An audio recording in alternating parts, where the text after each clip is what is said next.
এই দুনিয়ার পুরো জীবনটা এটা হচ্ছে লালসাময় একটা জীবন, লোভ, মরিচিকা, মায়াজাল।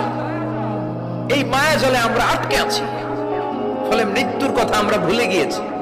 পাগলের মতো ছুটছি, আরো টাকা লাগবে, আরো খ্যাতি লাগবে, আরো যশ লাগবে, আরো দাপট লাগবে। আমার এত টাকা দিয়ে কি হবে? এত সম্পদ দিয়ে কি হবে? এত ব্যস্ততা দিয়ে কি হবে? তোমার স্টপ, থামুন, অনেক হয়েছে। আম্মা থামুন, take a rest, take a breath and think about death. Think that you have to go back to your Lord.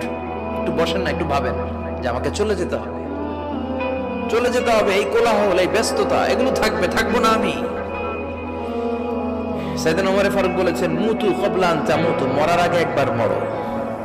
হাসিবু ক্বাবলা আন তুহাসাবু আলাইকুম, তোমার হিসাব নেওয়ার আগে তুমি একবার নিজের হিসাবটা করো না।